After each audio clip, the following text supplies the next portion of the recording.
Hello, my wild friends, and welcome back to another episode of She's Wild and Freed. I'm your host, Jen, and I am so excited that you're here with me today.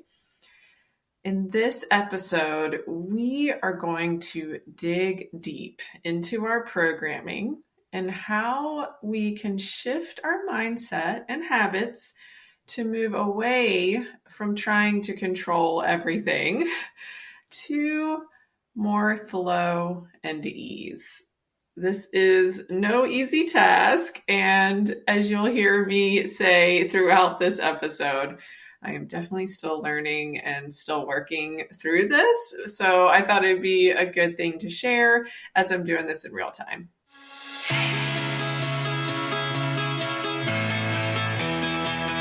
Hey y'all, my name's Jen. I'm a health and life coach on a mission to empower women, and this season I call the messy middle. We believe it's never too late to dream your wildest dreams and to build lives freed from the shoulds and have-tos. Here, we talk to ourselves like we do our girlfriends and our sisters and daughters. I will share stories and resources with lots of encouragement and a little bit of tough love to drive you toward action. In this podcast, we talk about everything: career, relationships, motherhood, and health. So grab your sneakers and let's go, because she's wild and freed.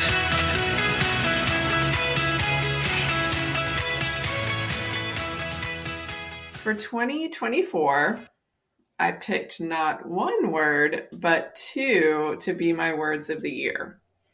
On New Year's Eve, I started putting together my vision board, and that's something that I've never actually done before. I've cut out things, I've thought about it, I've been on Pinterest, but this year I was going to do it.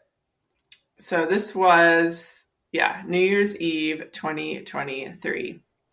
So I was sitting on my office floor and I was watching the holiday movie with Kate Winslet, Cameron Diaz, Jack Black, and Jude Law, which this is one of my favorite holiday movies.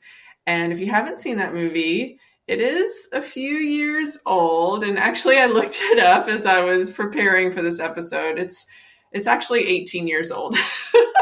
But I don't care. I still love it, and I love all those actors. But anyway, that's beside the point.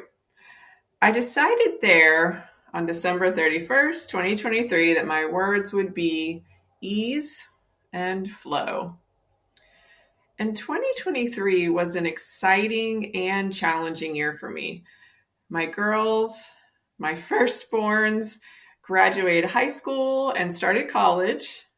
My son finished elementary school and was now a tween, growing and developing and shifting into his middle school years. I asked my husband for a divorce in the summer of 2023, and we decided we would try counseling. He asked me to go to counseling, even though I had asked many times before, and he was not interested, but at this point he was, so we tried it. And it was just a lot. We moved across the state. My son started a new school, and we just went through a lot of transitions in 2023. I was living, working, and frankly existing in a stressed out, high alert state. Always rushing from one thing to another, and that existence just was not serving me anymore. And I didn't want it. I gripped so hard on what I thought I wanted. I wanted to be married forever, or at least till one of us died. I wanted my kids to have all the opportunities they could. I wanted everyone in the family to feel supported, no matter the cost to me. I pushed and forced, and I realized I was simultaneously stressed AF and numb. I'm wondering if any of you listening can relate to this, maybe you specifically. I'm a pretty emotional person. I love to laugh and have fun. I also love to cry and feel deeply about my feelings. I experience waves of emotions throughout any given day. And as I'm learning about my human design, that is how I make decisions through my emotions. I feel into whether something is good for me, good for my family, or the right decision in my business. But in the last few years, I was trying so hard to control my environment, how our family existed, control the ways that simple things would go, like family dinners or trips to the store, how our weekends were planned out, trips to soccer games, or even the holidays. I thought I could control the outcome. I would make sure everyone was fed both emotionally and physically. Their cups would be filled up. But in the meantime, I was falling apart.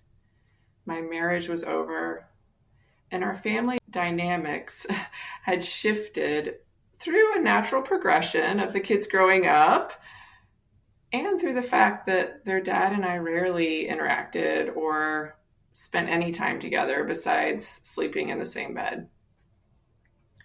So my words for 2024 are flow and ease. On January 1st of 2024, I told my husband that I just couldn't do it anymore. I could not continue to live this way. I knew that I deserved more in a partner, lover, and friend. I did not want to be so stressed out every day because I was so unhappy. And I realized that I could not control the outcome of our marriage.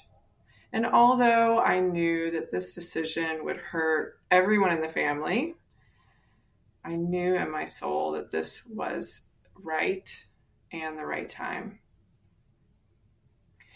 I, however, did not know how each of the kids or I would experience this change. My soon-to-be ex-husband reacted pretty much how I thought he would, but we've all gone through just a series of emotions.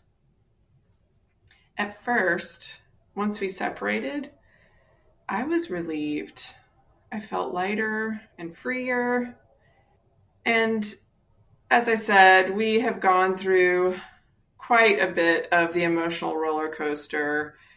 And even here, as we are at the end of the year and the holidays, we're experiencing new things as we're navigating this new normal.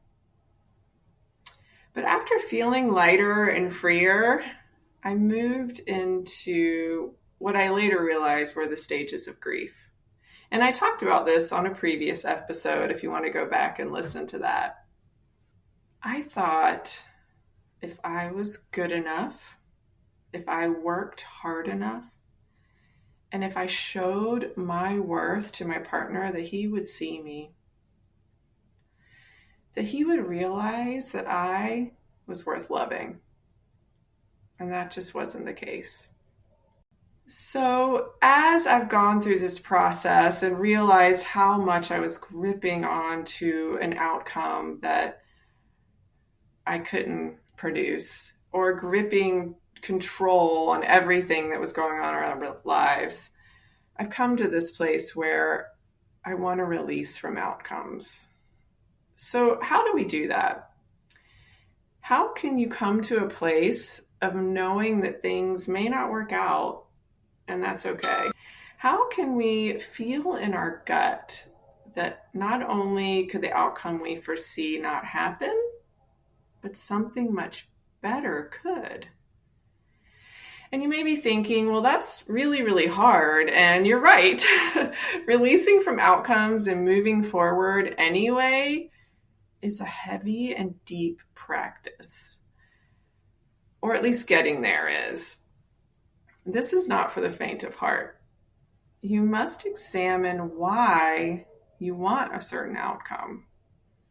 or why you won't do something because of fear of a certain outcome or fear that you won't get the outcome you desire. I talk a little bit about this also in another episode called Are You Hiding in Plain Sight? In that episode, I shared that I tried out for the cheerleading squad in high school twice. And if I hadn't tried out for cheerleading and not made the squad, I probably wouldn't have joined the cross country team and had a lifelong activity that I love. At the time, I thought I knew the outcome. I would join the squad, cheer for 4 years, but the outcome was different and much better. So think about something that you really want. Maybe you want to join a book club and you don't know anyone in the book club. You're so worried and nervous that you'll be the only one there who doesn't know anyone. Instead of joining the book club, you just buy the book, read it, and then there's no one to talk about it. Or you join the club, show up to the meeting, meet someone else who doesn't know anyone, and you two form a friendship outside of the club. Or what about this?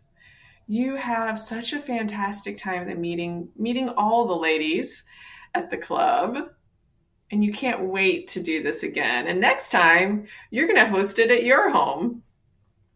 So those are several things that could happen. In our brains, we start to think what the outcome may be, but it could be even better than we thought. Or maybe you're in a place that you really want to lose weight. And not that half-ass, I'll lose weight for summer or I'll cut out all carbs, because you know deep down that will only last a week or maybe a few weeks. You really want to lose 30 pounds, and that feels so daunting. You know it will take a long time, and you'll hit a plateau or even backslide a bit. You've already decided what the outcome will be. You'll lose a few pounds or even 20, and then you'll shift back to old habits and the weight will start to come back on. In that situation, you are self-sabotaging.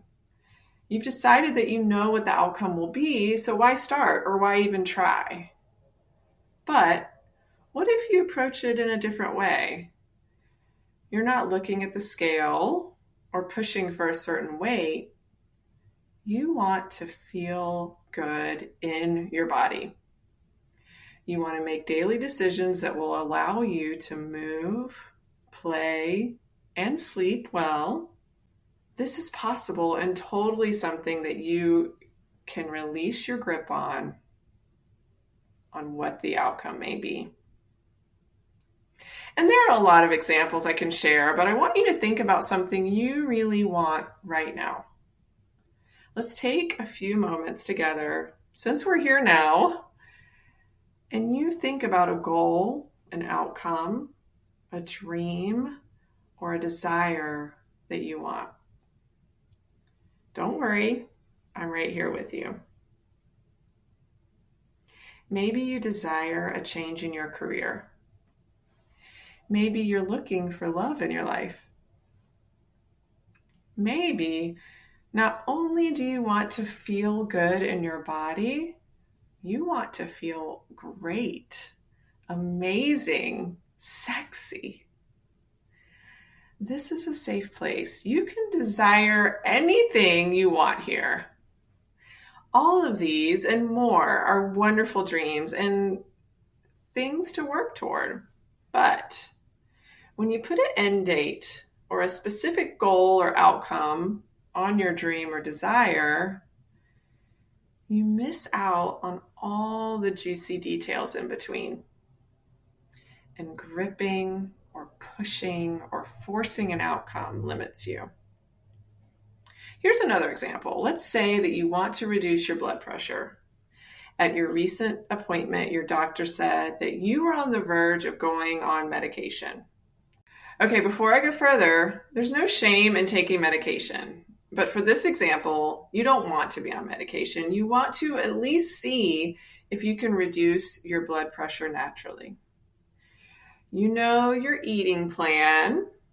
And if you've listened for a while, you know I don't like to call it a diet. So your eating plan is not the best for you. And you don't exercise consistently, and your stress level is at a 10.5 on a 1 to 10 scale. So the outcome you want is to bring your blood pressure down so that when you see your doctor in 6 months, she's not recommending medication to bring it down. Great. That's a fantastic goal. Now you may be thinking at this point, Jen talks about goals a lot, but isn't the goal, or isn't a goal, the same thing as an outcome? It seems like she's contradicting herself. Yes, and yes, I am. It's tricky. And transparently, as I mentioned at the top of this episode, I'm working through this stuff and learning in real time. And I haven't figured it out yet. And I hope through talking about scenarios like this and providing space where you feel safe to dream and think about your wildest desires, that together we can release from the actual outcome and enjoy the ride wherever we end up. I'm not there yet. And honestly, I go up and down and all around throughout any given day on my goals and dreams. But what I think we need to do is visualize what life we want.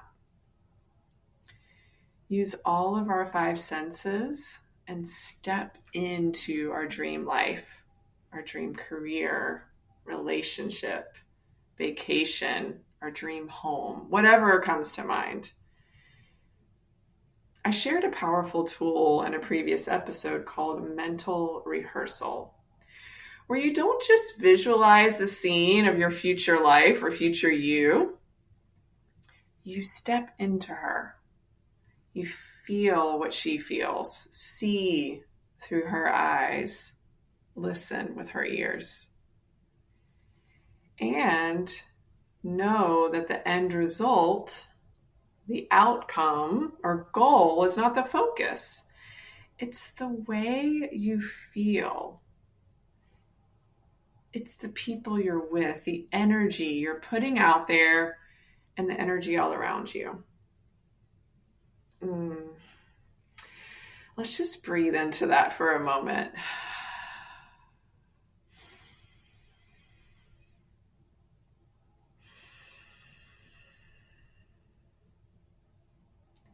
To round out this conversation, I want to share with you an interaction I had today with my naturopath. So I started working with her to learn more about supplements and ways I can continue to support my body and mind through this messy middle phase of life. And she's just a really cool lady that I enjoy being around.